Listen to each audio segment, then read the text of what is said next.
les voyageurs, conducteurs ou tout autre usager à destination et en partance de Rungvi sont appelés désormais à s'habituer au site de regroupement de passagers, de chargement et déchargement de Rungvi. L'inauguration officielle de cette gare routière a eu lieu ce lundi 9 décembre 2024 en présence de plusieurs autorités politico-administratives et celles du transport terrestre.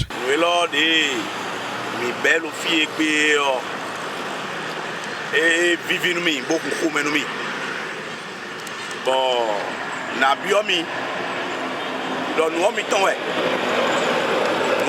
bon mina ze so yo nous jonu bona wuli bona on de subo e je fi o ya modo parking e lo si ouverture de mi blolo e gbe yo e we zombo invisian ki yo e jeji do e lo si nous mi do mi démarrer yo je we yo mina uzunu kumenu akiyo desu igbe vive bodo no akuro e da jibodo gbo boda do kuro mi tole boda azonu o family kuro bo egbe o mi wa lo to mi la la tono lo territoire habitant mo do revi so so ne do ka mi jine o ka do ni na mi te o me do gbe toni do we ma o se lo no to me o lo o mi tu no me jine gbe de ke ala bo yi mi o mi lo be ka se se wa ya l'idée période Botundo et ils ont mêlé de comme on a développé le côté transport, le côté développement, on a eu un bon c'est l'île temps des souhaits ou le Jésus comme ils ont besoin mais ils ont besoin c'est ils ont besoin gagne des mairie alors d'attendre puis do melo il a besoin de bien so attendre so attendre mais le côté même le côté même mais Egbetion, mais depuis là, c'est bon, vous pouvez faire. Moi, je ne vais pas autant, je vais quand même d'abord. Ok, on a dit nous voici. Ah, on est bon. Chauffeur, fille, oui. On va te faire mairie de fille de la Zia qui est pas comme ça. Mais on a commencé à s'attiquer de mairie aussi. Pas mal. On doit aller de fille, on d'agréer. Maintenant, donc, tout son. Mais chauffeur de frigo de Kwebio, au domaine de Coco, il met bien fio, il a confirmé mon code de sa femme. On d'accord. Gare routière, invitant pour mon bain, Gamro de Ko, on work with you. Et dans la Dieu, garde à Holabis. Amen. Gallo, et dans la Dieu, garde à la centrale. Gare, invitant à la centrale. Amen. Bon, recette de galo na nana pour faire galo kiki. Ouais, pour nous fier dans chaque banalité. Donc, moi, pour peut-être aussi comme ça. Moi, quand on tâche de dire que il est bon, c'est à tabac de jet quand des hauts. Pour le galo na, on dit on va me tabac de jet na, il faut faire un bidia. Even me think to Jawan, where I don't soon meet of you on a bell. Et ma au cap de soit qu'on a voulu dire qu'on a une souple pour nous soumettre mais divide people now et qu'on a vidéo qu'on a d'acheter qu'on a d'acheter they was about a claim continuum moi j'avais un vicieux arrondissement na claim un boni amen they was about a claim pour midi pour là et où oui ils avaient union moi j'avais un vicieux arrondissement fait là et là ils nous pas déjà et là ils nous pas déjà et là mais beaucoup de boyi bola ils nous con et là ils mais beaucoup de bola ils nous con et là mais tu les côtés font que le film là ma au boy toko de béro yi ko wa ko inde koto bo do cheton na cheto do ko me de point son dit et nous de mero ko jodo din le bouton révision parking dans les do jipe bo wa yo mi le ko yo àlàáfíà na tin do ko mi ton le ke zo na nyun do ko mi ton le mi do do egbede onu kon yi na tin bo mi na bro bo fi na wa bro mi na ke gbe mo na da ni mi ka bro mi lo so do wa na di yo e na yin mo gbede kon a de ji na tin de me ba ki yo na le je bo sunu nyonu bi na wa ki yo me bo mi na do nu kon yi bo mo na go sin pe aso mo na bi o pe asi yo me wu yi ye afo yi ye.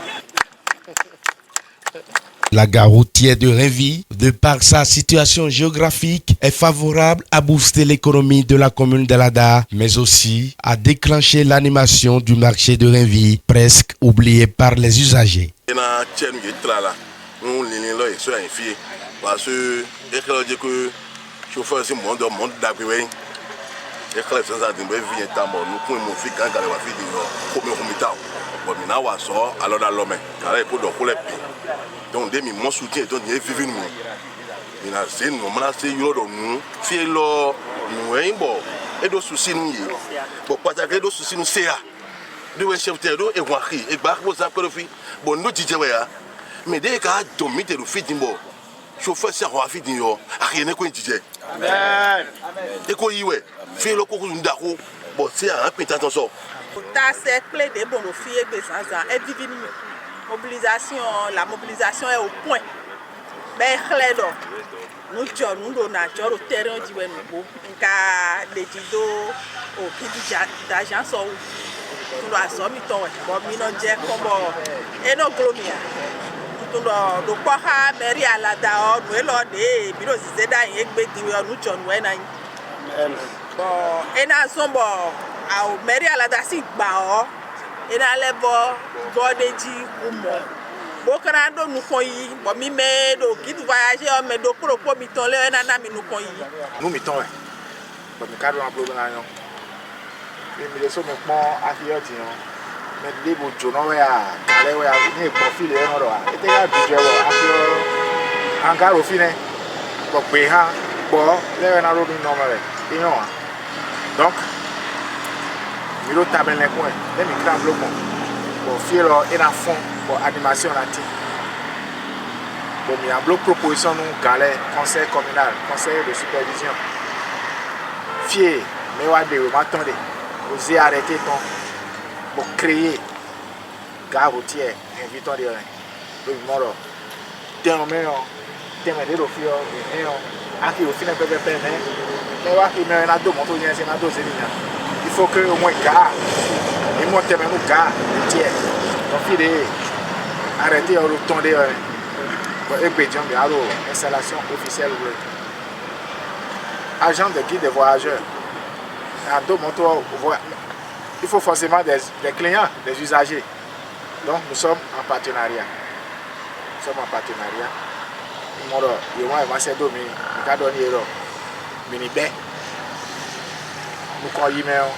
formalité là.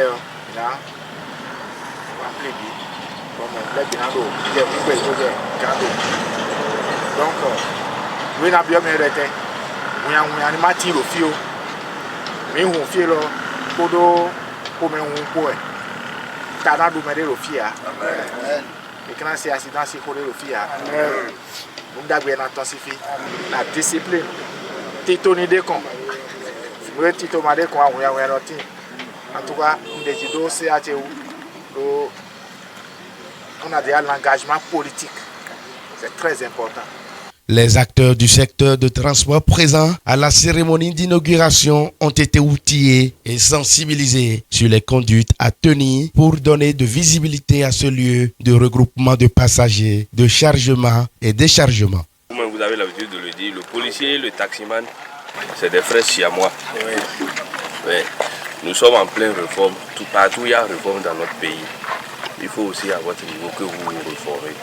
Et vous réformer, c'est vous discipliner. Le SE a parlé de la discipline. La discipline sur le parc, la discipline sur la voie aussi.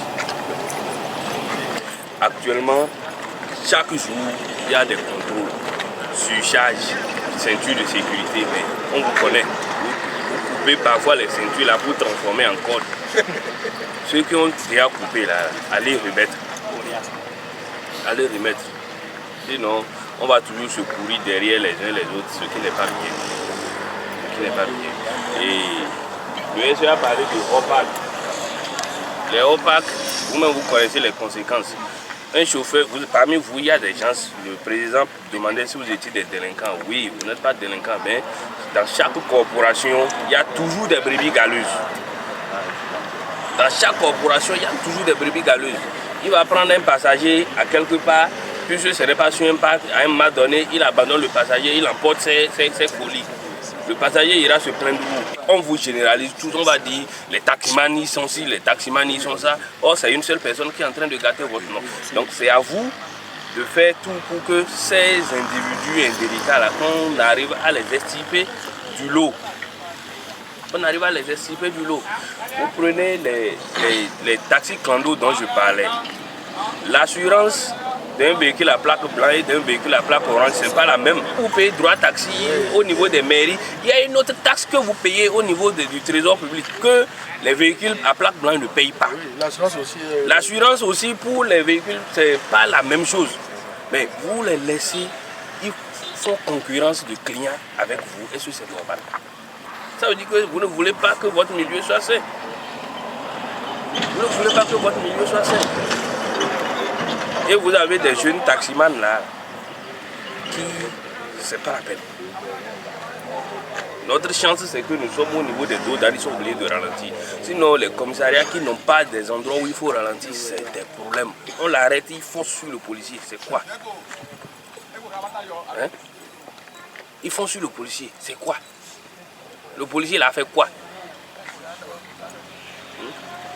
Et dans vos façons de faire, n'oubliez pas que chacun a un policier dans sa famille, pratiquement aujourd'hui.